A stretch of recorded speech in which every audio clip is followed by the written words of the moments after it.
क्या आप French army का हिस्सा बनना चाहते हैं? बड़ा ही अटपटा क्वेश्चन है, राइट? देखिए, ये बड़ा ही अनकंफर्टेबल टॉपिक है जिस पे भी हम डिस्कस करने वाले हैं। यानी फ्रेंच आर्मी को ज्वाइन करने के लिए लोग वीजा ले रहे हैं। आज से नहीं ले रहे, कई सालों से लेते आ रहे हैं। क्या ये बात सच है? पहली बात तो क्या कोई भी जाके फ्रेंच आर्मी को ज्वाइन कर सकता है? और अगर ज्वाइन कर सकता है तो क्या कोई क्राइटेरिया है? क्या कोई फिटनेस टेस्ट है? कोई बहुत बड़ा एग्जामिनेशन होता है? ऐसा कुछ है? और ऐसा तो नहीं वहां पर जाएंगे, वीजा एक्सपायर होती है वापस भेज देंगे? क्या उस पर पीआर मिलती है, टीआरसी मिलती है? कोई लैंग्वेज बैरियर है? अटरम शटरम ऐसे दुनिया भर के क्वेश्चंस हैं, आपके माइंड में भी आ रहे होंगे। तो इस वीडियो में हम ये सारे पॉइंट डिस्कस करने वाले हैं, इसलिए इस वीडियो को एंड तक देखें। ये बहुत ही इंफॉर्मेटिव वीडियो रहेगी। अगर आपने भी फ्रेंच आर्मी के बारे में कुछ सुना है, जिसकी नॉर्मल सी इन्विटेशन पे भी वीजा मिल जाते हैं, या फिर वहां पर शेंगन वीजा है, नॉर्मल फ्रेंच वीजा पे जाके भी आप उसे ज्वाइन कर सकते हैं, राइट? तो अगर आप नए दर्शक हैं तो उस चैनल को जरूर सब्सक्राइब करें, क्योंकि ऐसी इंफॉर्मेटिव वीडियोस जो है इस चैनल पर डलती रहती है और आगे भी डलती रहेगी। सबसे पहला क्वेश्चन, ये बिल्कुल 100% सच है, इसमें कुछ भी झूठ नहीं है। आप अगर सर्टेन पैरामीटर्स जो कि बहुत ही कैजुअल, बहुत ही इजी पैरामीटर्स हैं, अगर उनको आप पास कर देते हैं तो वहाँ पे फ्रेंच आर्मी को आप जाके ज्वाइन कर सकते हैं। जिसे फ्रेंच फॉरेन लीजन पे एक डिवीजन बनाई गई थी, फ्रेंच फॉरेन लीजन, उसके आधार पे लिया जाता है। तो फ्रेंच फॉरेन लीजन जो है ये 1831 में बनाई गई थी, तो बहुत साल पहले। उस टाइम इसलिए बनाई गई थी क्योंकि फ्रेंच वॉर्स बहुत होती थी, फ्रांस वॉर में बहुत एक्टिव रहता था, तो वहाँ पे मैन पावर का बड़ा लॉस होता था और इतने ज्यादा उनको रिक्रूट मिल भी नहीं रहे थे। फ्रांस उस टाइम पे भी बहुत रिच हो चुका था, उनके बाहर में कॉलोनीज भी थी, तो उनको मैन पावर की सख्त रिक्वायरमेंट थी। तो अपनी मैन पावर फुलफिल ना होने की वजह से, क्योंकि दे वर रिच, तो उन्होंने क्या कहा कि दूसरे क्यों ना हम मर्सनरीज को लेना शुरू कर दें। तो मर्सनरीज का जो आइडिया था वो इतना ज्यादा अच्छा लगा नहीं उनको, क्योंकि मर्सनरीज जो हैं वो आपके अगेंस्ट भी हो सकते हैं फ्यूचर में जाके। तो उन्होंने क्या करा कि फ्रेंच फॉरेन लीजन नाम की डिवीजन को पार्लियामेंट के थ्रू पास करवाया। और जो फ्रेंच किंग था या फ्रेंच जो भी रूलिंग अथॉरिटी थी उस टाइम, उन्होंने इसको लॉ पे कन्वर्ट कर दिया कि कोई भी अगर फॉरेनर है, फ्रांस में आता है और हमारे फ्रेंच फॉरेन लीजन के थ्रू फ्रेंच आर्मी को ज्वाइन करता है, तो हम उसे फ्रेंच सिटीजनशिप देंगे।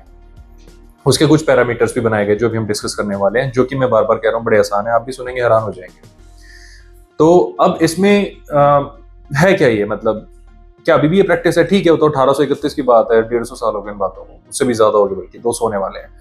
तो 200 साल पहले जो चीज प्रैक्टिस हुई थी, क्या वो आज भी इतनी वैल्यू रखती है? एक्चुअल में ये बात बिल्कुल सच है, आज भी उतनी ही वैल्यू है, बल्कि उससे ज्यादा ही होगी, कम तो नहीं है। उसका रीजन ये है क्योंकि अब ये फ्रेंच कल्चर में आ चुका है। वो उस टाइम पे बनाए हुए जितने भी डिसीजंस थे, अगर मान लीजिए हम इंडिया की बात लें, 17th सेंचुरी 18th सेंचुरी में जो Indian cultural, I am talking only cultural point of view, कोई पॉलिटिकल पॉइंट ऑफ व्यू नहीं, कल्चरल अगर कुछ वहां पे कोई रीति रिवाज आए होंगे, तो आज डेफिनेटली हमारे सिस्टम पे भी वो पाए जाएंगे और आने वाले टाइम तक भी पाए जाएंगे। उन्हें निकालना इतना मुश्किल नहीं होगा, अनलेस वो हमारी सोसाइटी के लिए हार्मफुल हो। तो वहां पर भी अगर उनको लगता है वो उनकी सोसाइटी के लिए हार्मफुल होगा तो इसको हटाएंगे, अदरवाइज वो नहीं हटाएंगे। तो क्या इससे कितने भी लोग आके ज्वाइन कर सकते हैं? ऐसा नहीं है, इस पे भी कैप है। पहली चीज तो यही है कि आप ऐसा ना सोचें कि ऐसा होता तो पता नहीं कितने चले जाते हैं, ऐसा दुनिया भर से लोग वहां पे जाते हैं। ऐसा नहीं है कि हर कोई जाके ज्वाइन कर सकता है। हाँ, हर कोई जाके इंटरेस्ट शो कर सकता है, ज्वाइन कर सकता है, लेकिन उनकी एक कैप है, एक लिमिट है कि हम इससे ज्यादा नहीं लेंगे।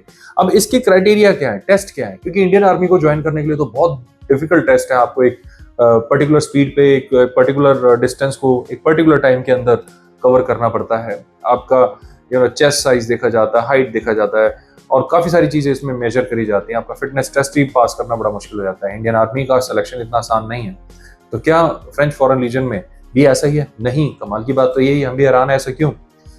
कोई टेस्ट ही नहीं है। यानी अगर आपकी उम्र 18 से 40 के बीच में है, 40th बर्थडे ना आया हो आपका, 40 से नीचे नीचे है, तो आप you are more than welcome to join them. बस आपका कोई डिसेबिलिटी नहीं होनी चाहिए, फिजिकल डिसेबिलिटी जिसे कहते हैं, और दूसरा कोई क्रिमिनल रिकॉर्ड नहीं होना चाहिए। बस अगर ये 2 पॉइंट्स नहीं है तो आप जाके ज्वाइन कर सकते हैं। और अगर इस एज गैप में आते हैं, हाँ, एक फॉर्मेलिटी के रूप में बीएमआई जरूर वो देखते हैं, बॉडी मास इंडेक्स, जिसका स्केल 18 होना चाहिए। यानी आप बहुत फैटी नहीं होने चाहिए, तो मतलब इतना, जैसे लोग काफी होते हैं ना कि हाँ भाई ये थोड़े से हैवी हैं, कुछ ऐसा हैवी स्ट्रक्चर के लोग होंगे तो उनके लिए थोड़ा मुश्किल हो सकती है। Otherwise everybody is welcome over there. वहाँ कोई ऐसे इतने डिफिकल्ट टेस्ट नहीं होते। उसके अलावा 5 साल का कॉन्ट्रैक्ट साइन किया जाता है, पीआर के ऑप्शंस दिए जाते हैं, टीआर के ऑप्शंस दिए जाते हैं। अगर आपको लैंग्वेज सीखनी है तो उसका एडिशनल सपोर्ट आपको मिलता है, सैलरी तो मिलती है, वहाँ पे अकोमोडेशन और मील्स की भी पूरी फैसिलिटीज प्रोवाइड की जाती है। देखा जाए तो विन विन सिचुएशन है फॉर एवरीबडी, राइट? बट जैसा मैंने बताया कि कैप है, अगर वो कैप के अंदर आप ट्रेवल करते हैं फिर तो ठीक है, कैप फुल हो जाती है या उनका जो कोटा फुल हो जाता है, उसके बाद आप पहुंचते हैं तो शायद वो रिक्रूट ना कर पाए। तो अब वो कैप कितनी है? एग्जैक्टली तो इसका तो किसी को नहीं पता कि वो कैप कितनी है। ऐसा कोई पब्लिक अनाउंसमेंट तो हमने नहीं सुना। अनऑफिशियल सोर्सेज से तो इन्फॉर्मेशन मिलती रहती है, बट ऐसा माना जाता है कि शायद 1000 के आसपास रिक्रूटमेंट वो पर ईयर करते ही हैं, मिनिमम जो करते हैं, उससे ज्यादा भी जाते हैं। हाँ, अगर कोई ऐसा है कि उनके मिलिट्री बजट में इंक्रीमेंट हुआ है और वहां पे उनको कोई फॉरेन मिशंस मिले हुए हैं, उस केस में रिक्रूटमेंट 1000 से 2000 उससे भी ज्यादा बढ़ा दी जाती है। अभी तो ये अनऑफिशियल इन्फॉर्मेशन है, इसकी एक्यूरेट इन्फॉर्मेशन नहीं है। मैं आपको फिर से कह रहा हूँ, ये कैप की कितनी एक्यूरेट इन्फॉर्मेशन है, इसकी अगर कोई ऑफिशियल हमें डिटेल मिलती है, definitely will come back and explain it. But अभी के लिए आप मान के चले कि कुछ कैप है, कुछ 1000 की कैप है, जिसको वो उससे ज्यादा वो रिक्रूट नहीं करते हैं। अब इसके लिए रिक्वायरमेंट सिर्फ जैसे हमने बताया वीजा की है। कोई भी आप नॉर्मल शेंगन वीजा लेकर वहां पर जा सकते हैं फ्रेंच फॉरेन लीजन में, और वहां पे जाके फॉर्म भर के अपना इंटरेस्ट शो कर सकते हैं। उनके लिए जो रिक्वायरमेंट जैसे मैंने बताया, पीसीसी, मेडिकल वगैरह, ये लोग वहां पे अपना खुद ही टेस्ट करेंगे। हाँ, आपकी पुलिस क्लियरेंस आपके पास होनी चाहिए कि इन केस आपके नाम पे कोई यहाँ पे कोई बहुत बड़ा मतलब कोई केस ना चल रहा हो, पुलिस ये ना कह दे कि आप वांटेड हो कहीं पे, इंटरपोल का कोई नोटिस ना हो आपके खिलाफ। अगर ऐसे कोई होंगे तो वो दर्शक हमारे तो होंगे नहीं, वो हमारी वीडियो क्यों देखेंगे। ओके, और क्या ये कितना प्रैक्टिकल है? देखिए, अब आते हैं कड़वी बातों पे। ये तो ठीक है, सब कुछ आसान है, ये है, सैलरी है, सब कुछ अच्छा आपको लग रहा होगा, ठीक है। पहली बात तो कोई पिकनिक स्पॉट नहीं है वहां जाके, ऐसा नहीं है कि वहां पिकनिक हो रही है। वो आप आर्मी को ज्वाइन कर रहे हैं, मिलिट्री ट्रेनिंग तो होगी ही होगी, पहली चीज। दूसरी चीज ये है कि जब आप ऐसा कोई स्टेप उठाते हैं तो आप ये मान के रखें कि इन केस अगर आपने अपना विचार बदल लिया और आप वापस आए बीच में, तो दोबारा वीजा मिलने के चांसेस ऑलमोस्ट नेग्लिजिबल हो जाते हैं, क्योंकि उसमें आपकी इंटेंशन जो है वो डिफॉल्ट कर गई है। आपने पहले तो बताया था मैं टूरिस्ट के लिए जा रहा हूँ, जाते आपने आर्मी ज्वाइन कर ली, तो आपकी इंटेंशन तो डगमगा गई ना। और फिर आप दोबारा किस बेस पे वीजा मांगेंगे? तो ये चीज भी आप ध्यान रखें कि you should be very much sure about what decision you are going to take. आप क्या डिसीजन लेने वाले हैं आपको अच्छे से पता होना चाहिए। तीसरी इसकी बात है कि आपको कहीं ना कहीं फ्रेंच लैंग्वेज तो सीखनी पड़ेगी। अगर आप फॉरेन लैंग्वेजेस में इतने प्रैक्टिकली अच्छे नहीं हैं तो एक और डिसएडवांटेज होगा ये आपको। अगर बचपन से हम लोग इंग्लिश की, हमारे यहाँ बोर्ड लगे होते हैं, इंग्लिश की बातें होती हैं, स्कूल में थोड़ा बहुत इंग्लिश हर कोई सिखाया जाता है, उसके बावजूद भी हमें इतने साल लग जाते हैं इंग्लिश को बेसिक तरीके से सीखने में, तो वो तो फिर भी फ्रेंच है जिसका कोई एक्सपोजर अभी आपको नहीं है।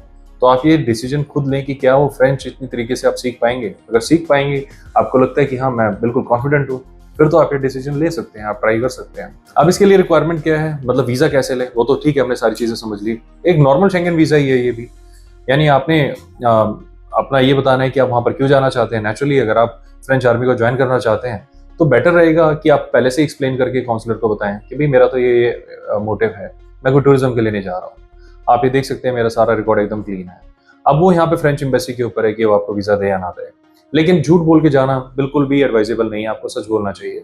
मोर ओवर, अगर वहाँ पे आर्मी में ऑलरेडी आपके फ्रेंड्स वगैरह कुछ हैं तो वहाँ का इन्विटेशन भी आप मंगवा सकते हैं, उससे भी काफी लोगों के हमने देखे हैं वीजा लगे हैं। अगर वहां पर आपका कोई रेफरेंस है, स्ट्रॉन्ग रेफरेंस है, जो आपके नाम पे एक official invitation French foreign legion की ओर से इशू कर सकता है, तो आपके वीजा मिलने के चांसेस बहुत आसान हो जाएंगे और आपको वीजा मिलना ऑलमोस्ट गारंटीड हो जाएगा।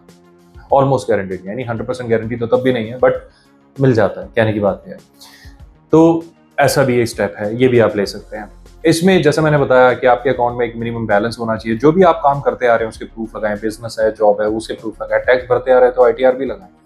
फैमिली में जो भी मेंबर्स हैं उनकी आईडीज भी साथ में लगा सकते हैं ताकि एम्बेसीज देख सके भी आपकी फैमिली टाइज क्या है। बस आप ये सारी चीजें करके वहां पर जाके फ्रेंच फॉरेन लीजन को ज्वाइन कर सकते हैं। इसके ऊपर ये वीडियो जो है, मुझे एक तो यकीन है कि इस वीडियो से आपको इन्फॉर्मेशन काफी मिली होगी, बट इसके ऊपर और भी अपनी रिसर्च करें तो मुझे यकीन है ये इन्फॉर्मेशन आपके लिए काफी इंसाइटफुल रही होगी। और भी काफी डिटेल्स के साथ बहुत जल्द फिर मिलेंगे।